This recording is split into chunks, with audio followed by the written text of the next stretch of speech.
ನಮಸ್ತೆ ವೀಕ್ಷಕರೇ, ನಾನು ಈ ದಿನ ಕೇವಲ 2 ಚಮಚ ಎಣ್ಣೆಯಲ್ಲಿ ಗರಿಗರಿಯಾದಂಥ ಒಂದು ಹೊಸ ರೀತಿಯ ಸ್ನ್ಯಾಕ್ಸ್ ಮಾಡೋದು ಹೇಗೆ ಅಂತ ತೋರಿಸ್ಕೊಡ್ತಾ ಇದ್ದೀನಿ.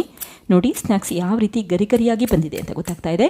ನೀವು ಸಂಜೆ ಟೈಮ್ ಟೀ ಅಥವಾ ಕಾಫಿ ಜೊತೆಗೆ ಮಾಡಬಹುದು. ಸಮೋಸಾಗಿನ ತುಂಬಾ ರುಚಿಯಾಗಿರುತ್ತೆ. ಟ್ರೈ ಮಾಡಿ ನೋಡಿ, ಖಂಡಿತ ಮತ್ತೆ ಮಾಡ್ತೀರಾ. ಹಾಗೆ ನಿಮಗೆ ಈ ವಿಡಿಯೋ ಇಷ್ಟ ಆದರೆ ಪ್ಲೀಸ್ ವಿಡಿಯೋನ ಲೈಕ್ ಮಾಡಿ ಮತ್ತು ಚಾನಲ್ಗೆ ಸಬ್ಸ್ಕ್ರೈಬ್ ಮಾಡಿ. ಈಗ ಎಣ್ಣೆಯಲ್ಲಿ ಫ್ರೈ ಮಾಡದೇ ಇದ್ದರೂ ಕೂಡ ಗರಿಗರಿಯಾದಂಥ ಹೊಸ ರೀತಿಯ ಸ್ನ್ಯಾಕ್ಸ್ ಮಾಡೋದು ಹೇಗೆ ಅಂತ ನೋಡ್ಕೊಳ್ಳೋಣ ಬನ್ನಿ.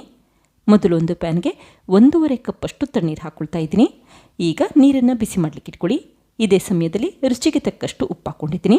ನಂತರ 1 ಕಪ್ಪಷ್ಟು ಸಣ್ಣ ರವೆ ಅಥವಾ ಚಿರೋಟಿ ರವೆ ಹಾಕ್ಕೊಳ್ಳಿ.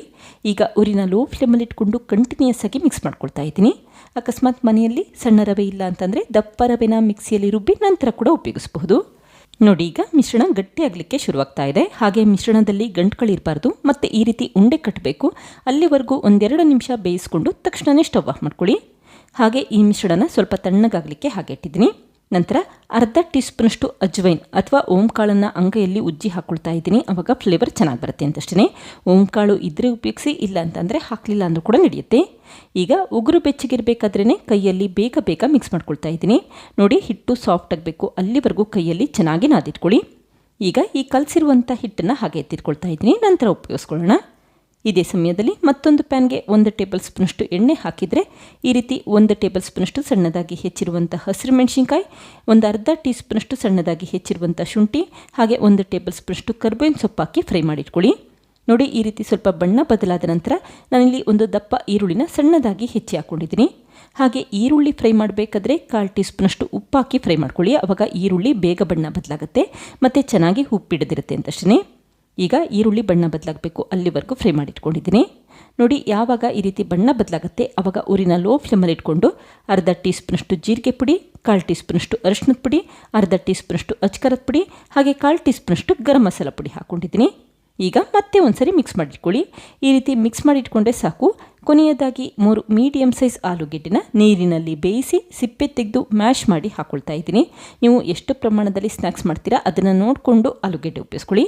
ಹಾಗೆ 3 ಟೇಬಲ್ ಸ್ಪೂನಷ್ಟು ಸಣ್ಣದಾಗಿ ಹೆಚ್ಚಿರುವಂಥ ಕೊತ್ತಂಬರಿ ಸೊಪ್ಪು ಹಾಕಿದರೆ ರುಚಿಗೆ ತಕ್ಕಷ್ಟು ಉಪ್ಪು ಹಾಕಿ ಮಿಕ್ಸ್ ಮಾಡ್ಕೊಳ್ತಾ ಇದ್ದೀನಿ.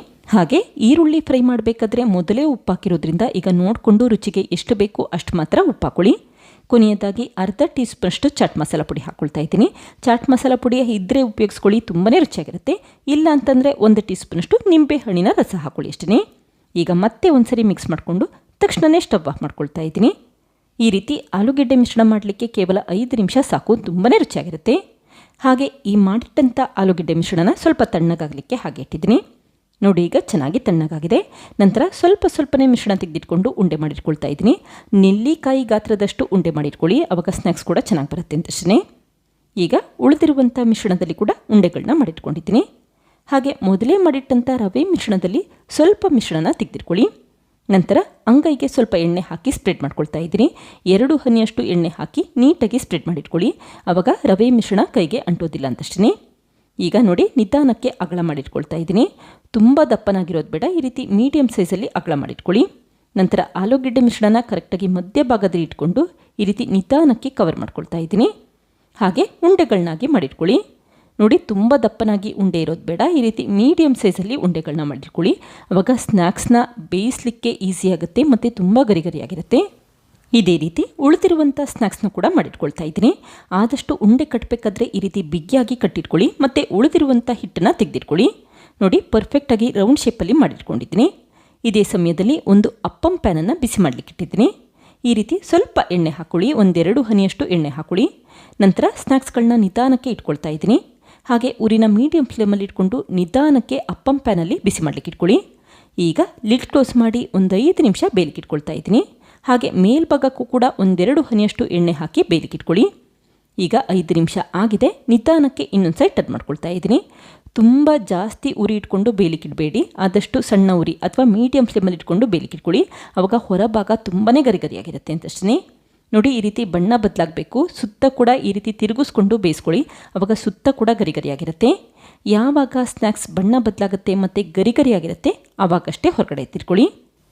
ಈಗ ನೋಡಿ, ಸ್ನ್ಯಾಕ್ಸ್ ಚೆನ್ನಾಗಿ ಬೆಂದಿದೆ. ಈ ರೀತಿ ಸುತ್ತ ಒಂದೊಳ್ಳೆ ಬಣ್ಣ ಬಂದಿರಬೇಕು ಮತ್ತು ಗರಿಗರಿಯಾಗಿರಬೇಕು, ಆವಾಗಷ್ಟೇ ಹೊರಗಡೆ ಎತ್ತಿಟ್ಕೊಳ್ಳಿ. ಹಾಗೆ ನಿಮಗೆ ಬೇಕನ್ಸಿದ್ರೆ ಜಾಸ್ತಿ ಎಣ್ಣೆ ಬಿಟ್ಕೊಂಡು ಕೂಡ ಫ್ರೈ ಮಾಡ್ಕೋಬಹುದು, ಅಥವಾ ಕಡಿಮೆ ಎಣ್ಣೆ ಇರಲಿ ಅಂತಂದರೆ ಈ ರೀತಿ ಅಪ್ಪಂ ಪ್ಯಾನಲ್ಲಿ ಬೇಯಿಸಿಟ್ಕೊಳ್ಳಿ, ಆವಾಗ ತುಂಬಾ ಗರಿಗರಿಯಾಗಿರುತ್ತೆ. ನೋಡಿ ಈ ಸ್ನ್ಯಾಕ್ಸ್ ಹೊರಭಾಗ ಯಾವ ರೀತಿ ಗರಿಗರಿಯಾಗಿ ಬಂದಿದೆ ಅಂತ ಗೊತ್ತಾಗ್ತಾ ಇದೆ. ಹೇಗಿದ್ರೂ ಮಕ್ಕಳಿಗೆ ಬೇಸಿಗೆ ರಜಾ ಶುರುವಾಗಿದೆ. ನೀವು ಮಕ್ಕಳಿಗೆ ಸಂಜೆ ಟೈಮ್ ತಿನ್ನಲಿಕ್ಕೆ ಪಫ್ಸ್ ಅಥವಾ ಸಮೋಸ ತರಿಸೋದಕ್ಕಿಂತ ಮನೆಯಲ್ಲೇ ಆರೋಗ್ಯಕರವಾಗಿ ಈ ರೀತಿ ಸ್ನ್ಯಾಕ್ಸ್ ಮಾಡಿಕೊಡಿ.